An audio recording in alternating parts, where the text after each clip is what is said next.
গত রবিবার বিকেলবেলা আমি, দিদি আর ভূতু মিলে ছাদে গল্প করছিলাম আর ভূতু ব্যায়াম করছিল। তখন হঠাৎ করে দিদি মনে হলো ডিউটিতে গিয়ে কোথায় ফালুদা খেয়েছে, তাই আইসক্রিম খাওয়ার ইচ্ছে হচ্ছে। ফালুদা তো আর পাওয়া যায় না, তাই তাড়াতাড়ি গুছিয়ে আমরা তিনজনে বেরিয়ে পড়লাম। তখন প্রায় সন্ধে হয়ে এসছে। আমরা যেখানে আইসক্রিম খেতে যাই সেখানে দোকানটা বন্ধ, তাই আজকে পাশেই এক আমুলের পার্লারে চলে এসেছি।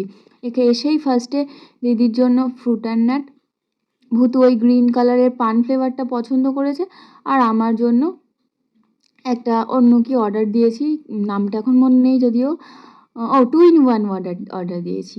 এবার অর্ডার আসার পরে অপেক্ষা করছিল অর্ডার আসার জন্য। তারপরে ওই যে ভূতু ভয় পেয়ে কান চাপা দিয়ে বসেছিল, মশার ওই আওয়াজ হচ্ছিলো, তাই আসার সঙ্গে সঙ্গে ভূতু আগে কিন্তু 2 in 1টা নিয়েছে, কারণ 2 in 1-এর টপিংসে কয়েকটা স্ট্রবেরি ড্রপ দিয়েছিল, তার জন্য ওটা অ্যাট্রাক্ট করেছে। আর আমাকে দিয়ে দিয়েছে ওর পানটা। যে খাবার প্রথমেই যদি পান দেয় তাহলে কেমন লাগতে পারে, আমি সেটাই দিদিকে হাসতে হাসতে বলছিলাম। দিদিরটা ভীষণ সুন্দর ছিল, ফ্রুট অ্যান্ড নাটেরটা।